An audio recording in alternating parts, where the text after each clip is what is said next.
Students exercise हम कर रहे थे 8.7।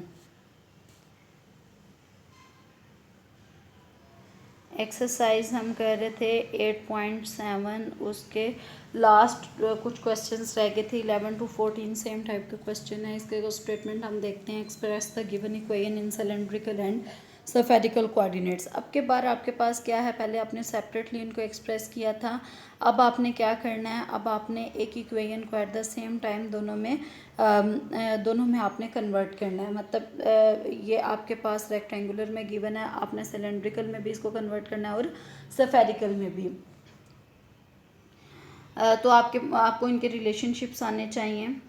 अगर हम इसको सिलेंड्रिकल कोऑर्डिनेट में कन्वर्ट करना चाहें तो आपको पता है उसके कोऑर्डिनेट्स क्या होते हैं। अगर आप सिलेंड्रिकल में कन्वर्ट करना चाहें तो उसके कोऑर्डिनेट्स होते हैं आर, थीटा और जी तो जी ही रहता है। आर की जो वैल्यू होती है वो क्या होती है, X square plus Y square होती है, और X square plus Y square R square के इक्वल होता है। इसके अलावा इसमें एक्स किसके इक्वल होता है, R cos of theta, Y किसके इक्वल होता है, आर साइन ऑफ थीटा। तो एक्स की जगह पे आपने उसकी वैल्यू को रिप्लेस कर दिया, वाई की जगह पे उसकी वैल्यू को रिप्लेस कर दिया, जी ही रहता है।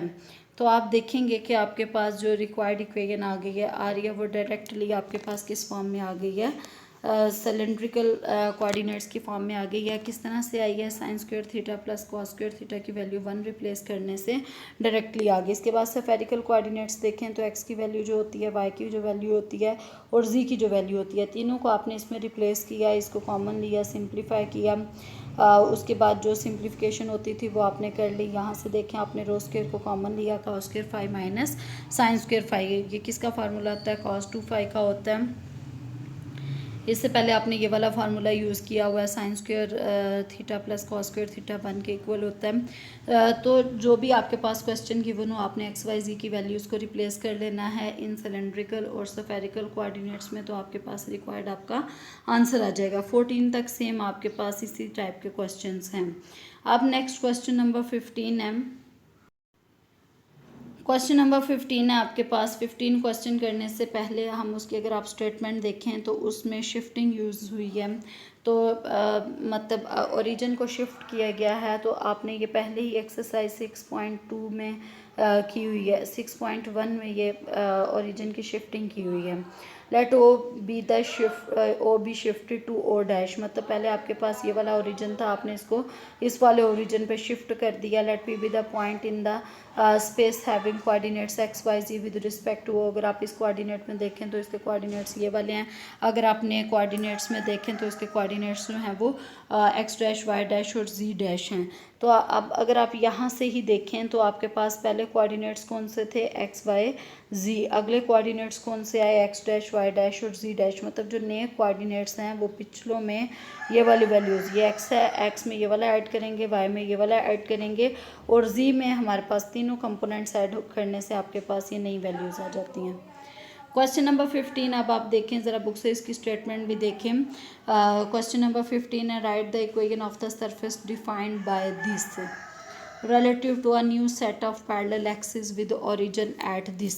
मतलब आपके पास ये इक्वेशन गिवन है, आपने क्या करना है, इस इक्वेशन को आपने लिखना है किस फॉर्म में, इस इक्वेशन को आपने लिखना है relative to new set of parallel axis with origin. आपका ओरिजिन कहाँ पे शिफ्ट हुआ है, 4 -2 और 1 पे आपका शिफ्ट हुआ है। आपने इस ओरिजिन के विद रिस्पेक्ट टू इस इक्वेशन को लिखना है। ये जो नया ओरिजिन है हम कह देते हैं let X dash Y dash Z dash with the coordinates of a point relative to new origin. New origin के ये पॉइंट्स हैं, ठीक है, एक्स डैश वाई डैश और जी डैश। आपको पता है एक्स डैश किस तरह से आएगा, नए ओरिजिन में 4 ऐड करने से उसके कोऑर्डिनेट्स गिवन है ना, 4 -2 और 1। तो ये थे एक्स डैश और ये आपके पास नए वाला आया तो एक्स इज़ इक्वल टू आपके पास आ जाएगा एक्स डैश जो आपके पास ऑलरेडी गिवन था वो प्लस उसमें आपने 4 ऐड कर दिया, और y किस तरह से आएगा, y डैश प्लस ये ऐड किया, ये ऑलरेडी माइनस साइन किया तो आपने -2 लगा दिया, z में z डैश में +1 किया तो आपके पास z आ जाएगा। ये आपने x y z की टर्म्स में ही क्यों निकाला है, क्योंकि आपके क्वेश्चन जो है वो in terms of x y और जी है। बाद में हम इन तीनों वैल्यूज़ को बारी बारी रिप्लेस कर देते हैं अपनी गिवन इक्वेशन नंबर 1, आप इसको नाम दे दें, कोई भी नाम दे दें। एक्स की जगह पे आपने क्या रिप्लेस कर दिया, एक्स डैश प्लस 4 रिप्लेस कर दिया। वाई की जगह पे आपने वाई डैश माइनस 2 रिप्लेस कर दिया। जी की जगह पे आपने जी डैश प्लस 1 रिप्लेस कर दिया। रिप्लेस करने के बाद आपने इसको सिंप्लीफाई किया, ये कैंसिल हो जाएगा, तो जी डैश स्क्वायर ओवर 4 माइनस ये कैंसिल हो गया, वाई डैश स्क्वायर ओवर 1 और इसके बाद ये 4 कैंसिल हो गया। तो ये आपके पास रिक्वायर्ड इक्वेशन है with respect to new origin. Simple आपने क्या किया, आपने शिफ्टिंग यूज़ की, आपने ट्रांसलेशन यूज़ की, जो कि ऑलरेडी आप यूज़ करके हुए हैं एक्सरसाइज 6.1 में।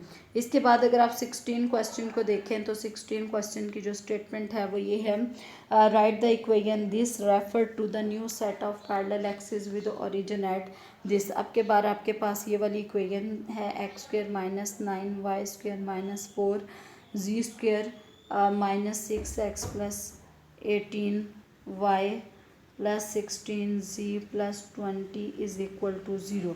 जो न्यू ओरिजिन है वो आपके पास उसके कोऑर्डिनेट्स हैं 3, 1 और 2 और आपके पास इक्वेशन किस में है, एक्स वाई और जी में है। तो आपने यहाँ ओरिजिन लिख सकते हैं, X is equal to X dash plus 3 और वाई को आप किससे रिप्लेस करेंगे, Y is equal to Y dash plus 1 ये वाला, और जी को आप किससे रिप्लेस करेंगे, जी डैश प्लस ये वाला 2। अब आप इसमें क्या करें, एक्स की जगह पे ये वैल्यू रिप्लेस कर दें, वाई की जगह पे ये वाली वैल्यू रिप्लेस कर दें, जी की जगह पे आप